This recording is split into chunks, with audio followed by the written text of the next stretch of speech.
Hello and welcome to this little short episode here in the workshop where we're taking another look at making Needlefire cartridges. Oh, you know, we all have our little obsessions. Lee Enfield.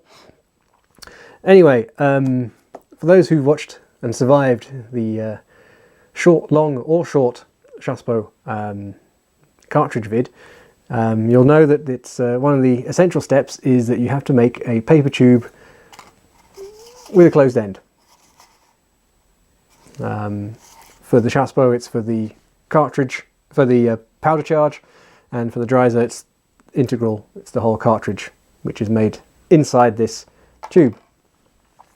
So yes, whether you go full hardcore with the traditional version or the cheats version, you're going to need to make one of those tubes. And in those two vids, I showed you two ways. One is like cheats version, where the base is a crimped disc on the outside of the tube, and I do that by placing a paper disc over a forming die, effectively, and then push down with the paper cartridge on the mandrel until it folds up and crimps around it.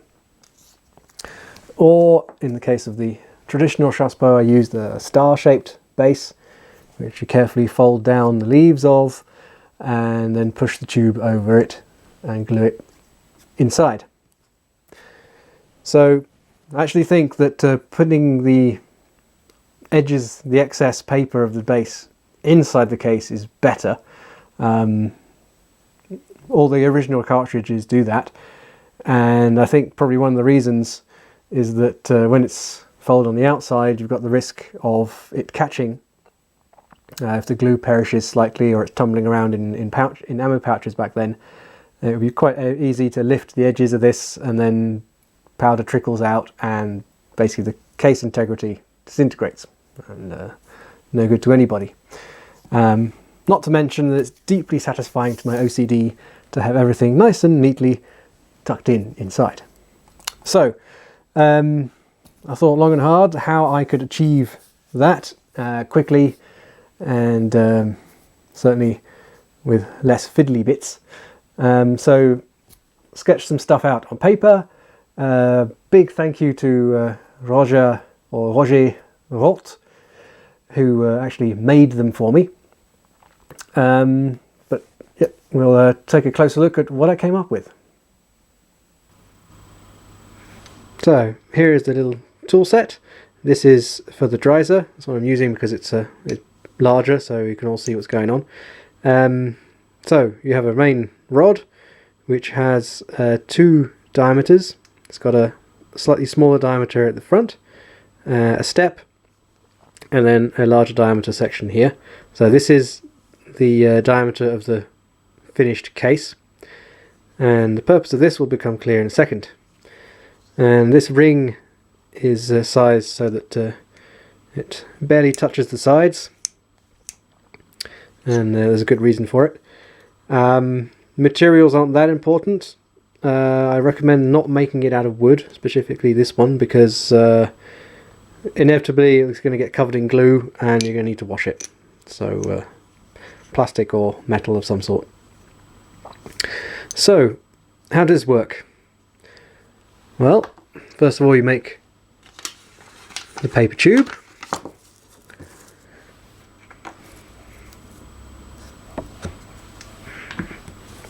Which you roll on the main body.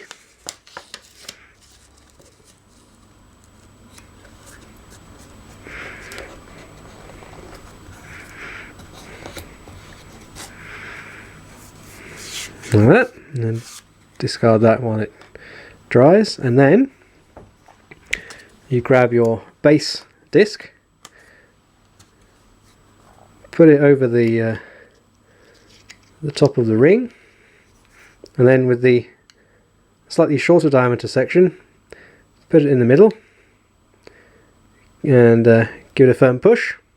And let's see what's happening. It's crimping around the small diameter section. And there you have it. So before we push it all the way through,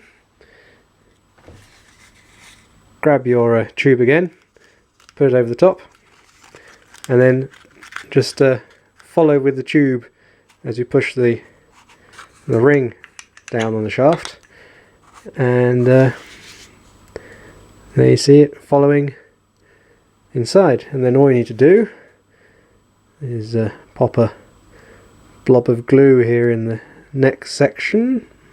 It hasn't dried out.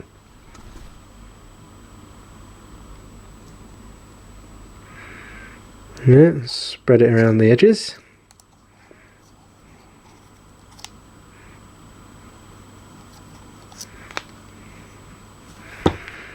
And then just finish off pushing it up until it's flush with the end of the tube. And then what I do is just put a finger on the edge and just roll the whole thing so that the edges of the crimp get pushed on. And there you have it. Closed tube, nice and neat, ready for loading with powder.